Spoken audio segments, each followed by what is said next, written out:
Hi everyone, എവർക്കും നല്ലൊരു ദിനം ആശംസിക്കുകയാണ്. സുഹൃത്തുക്കളെ, നൂല് പൊട്ടിയ പട്ടം പോലെയാണ് ലക്ഷ്യമില്ലാത്ത ജീവിതങ്ങൾ. മനുഷ്യരുടെ മനസ്സ് പട്ടം പോലെയാണ്. പട്ടം നിയന്ത്രിക്കാനുള്ള ചരട് പൊട്ടിപ്പോകുമ്പോൾ എപ്രകാരമാണ് ദിശയറിയാതെ സഞ്ചരിക്കുന്നുവോ അതുപോലെ തന്നെയാണ് നമ്മുടെ മനസ്സ്. നടക്കാതെ പോകുന്ന പല വിധത്തിലുള്ള ആഗ്രഹങ്ങളുടെ ആഘാതത്തിൽ പൊട്ടിത്തകരുകയാണ് ചെയ്യുന്നത്. ചരട് പട്ടത്തെ നിയന്ത്രിക്കുന്നിടത്തോളം കാലം വരെ മനസ്സ് വേദനിക്കില്ല എന്ന് മനസ്സിലാക്കുക. എന്നാൽ പട്ടം ചരടിനെ വലിക്കുകയാണെങ്കിലോ കാറ്റിൻ്റെ ഗതി അറിയാതെ താളം തെറ്റി സഞ്ചരിച്ചുകൊണ്ടേയിരിക്കും. ഒടുവിൽ ഇനിയൊരു അവസരം കൂടി പറക്കാൻ ലഭിക്കാതെ നിലംപതിക്കുകയും ചെയ്യും.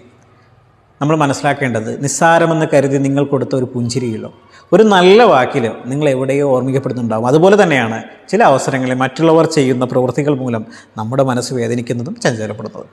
അപ്പോൾ മനസ്സിൻ്റെ സംയമനം നമുക്ക് നഷ്ടമാകുന്ന അവസ്ഥ വരും. എന്നാൽ അത്തരം സന്ദർഭങ്ങളിൽ സംയമനം പാലിക്കാനും മനസ്സിൻ്റെ നിയന്ത്രണം നഷ്ടമാകാതെ നോക്കാനും നാം പ്രത്യേകം ശ്രദ്ധിക്കേണ്ടതുമാണ്. കൂട്ടലും കിഴിക്കലുമായ ചില കണക്കുകൂട്ടലുകളുണ്ട്. എല്ലാം നല്ലതിലേക്കുള്ള പ്രതീക്ഷകളാണ്. അതാണ് മുന്നോട്ട് നയിക്കാൻ കഴിയുന്ന ഊർജം. ആവേശസുന്ദരമായ സ്വപ്നങ്ങളിലേക്കുള്ള വഴികൾ, മനോഹരമായ പ്രതീക്ഷകൾ. സുഹൃത്തുക്കളെ, മനസ്സിനെ ഒരിക്കലും തളരാൻ അനുവദിക്കരുത്. മനഃശക്തിയാണ് ഈ ലോകത്തിലെ ഏറ്റവും മികച്ച ആയുധമെന്ന് മനസ്സിലാക്കുക. മനഃശക്തി കൊണ്ട് നേടാൻ കഴിയാത്തതായ ഒന്നുമില്ല. മനഃശക്തി കൈവശമുള്ളവർ മാത്രമേ അനായാസം ജീവിതത്തിൻ്റെ മറുകര താണ്ടിയിട്ടുള്ളൂ. അതുകൊണ്ട് തന്നെ മനസ്സാകുന്ന പട്ടത്തിൻ്റെ നിയന്ത്രണം നമ്മുടെ നിയന്ത്രണത്തിലായിരിക്കണമെന്ന് സാരം.